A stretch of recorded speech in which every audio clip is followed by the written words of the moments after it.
Hello friends, आज हम discuss करेंगे how to find the inverse of a matrix by using Cayley Hamilton theorem. तो देखो, इसके लिए सबसे पहले द कैरेक्टरिस्टिक इक्वेशन निकालनी होती है। कैरेक्टरिस्टिक इक्वेशन कौन सी होती है? Determinant of A minus lambda I it is equal to zero. जहाँ पर जो लैम्डा है वो क्या है? वो है हमारे पास आइगन वैल्यू। इस लैम्डा को आइगन वैल्यू कहते हैं या कैरेक्टरिस्टिक वैल्यू कहते हैं। और ये वाली जो इक्वेशन है इसे हम कैरेक्टरिस्टिक इक्वेशन कहते हैं। तो जहाँ पर ए माइनस लैम्डा आई निकालना है अपने, सबसे पहले ए माइनस लैम्डा आई देखो कितना है। ए की वैल्यू कितनी है हमारे पास? 5 3 3 2 माइनस लैम्डा आई। आई की वैल्यू कितनी है हमारे पास? 1001। तो इसको जब आप फर्दर सॉल्व करोगे तो 5 3 3 2 और लैम्डा को मल्टीप्लाई करोगे तो लैम्डा 0 लैम्डा हो जाएगा। और जब आप इसको सब्ट्रैक्ट करोगे तो हमारे पास आ जाएगा 5 माइनस लैम्डा 3 माइनस 0 और जहाँ 3 माइनस 0 और यहाँ आ जाएगा 2 माइनस लैम्डा। तो ये वाली जो मैट्रिक्स आ गई है, ये किसकी वैल्यू आई हमारे पास? ए माइनस लैम्डा आई की वैल्यू आई है। तो जब आप इसका डिटर्मिनेंट फाइंड आउट करोगे तो जहाँ पर हमने इसका डिटर्मिनेंट फाइंड आउट किया है, determinant of 5 minus lambda 2 minus lambda it is equal to 0।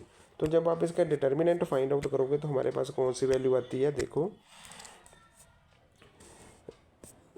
जहाँ के 5 minus lambda 2 minus lambda -9 it is equal to 0। Multiply करोगे तो हमारे पास आ जाएगा 10 minus 2 lambda minus 5 lambda plus lambda square -9।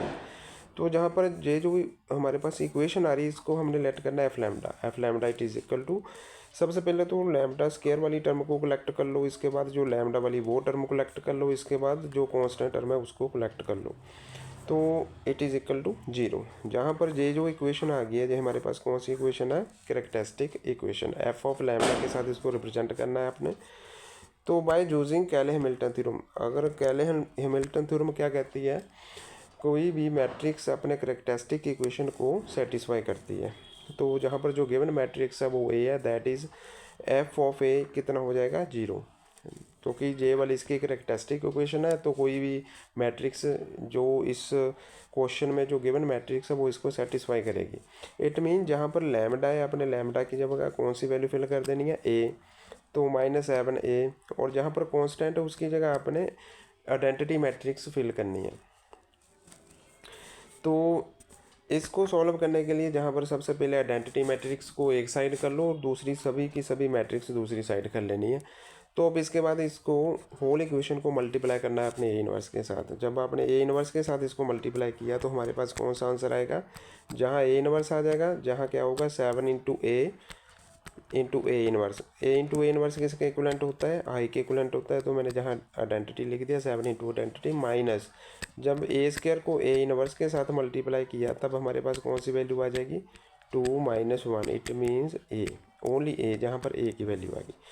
तो जहाँ पर आपने आइडेंटिटी की वैल्यू और ए की जो गिवन मैट्रिक्स है उसकी वैल्यू जहाँ पर फिल कर देनी है, जहाँ आगे हमारे पास 7 into identity minus given matrix. तो इनवर्स की वैल्यू कौन सी आ जाती है? ये वाली जो गिवन मैट्रिक्स है ये इसकी वैल्यू आएगी इसको सॉल्व करने के बाद। देखो, जब आप इसको सॉल्व करोगे तो आएगा 7007 -5332। सब करोगे तो हमारे पास कौन सी वैल्यू आएगी? 7 माइनस 5 2 -3 एंड 5। तो ये हमारे पास आ गया ए इनवर्स। तो ए इनवर्स की वैल्यू आ गई। तो आप ये कैसे चेक कर सकते हो जो आपकी ए इनवर्स है आपने जो फाइंड आउट किया वो करेक्ट है या नहीं? इसके लिए आपने ए इंटू ए इनवर्स को आपने आपस में मल्टीप्लाई कर देना है।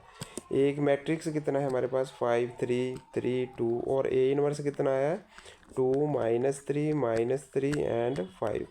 अब आप इसको मल्टीप्लाई कर कर चेक करते हैं अभी इसकी वैल्यू आइडेंटिटी मैट्रिक्स आती है कि नहीं। जहाँ हो गया 10 -9 और जहाँ पर आ जाएगा आपका -15 +15 और इसके बाद आ जाएगा 6 -6 और आ जाएगा -9 +10। तो जब आप इसको सॉल्व करोगे तो 115 के साथ 15 कैंसिल 0, 6 के साथ 6 0 और जहाँ आ जाएगा 1। It is a identity matrix. इसका मतलब जो आपने ए इनवर्स निकाला है वो बिल्कुल ठीक है। ऐसे और वीडियो के लिए हमारे चैनल को सब्सक्राइब कीजिए और वीडियो को लाइक और शेयर कीजिए। Thanks for watching.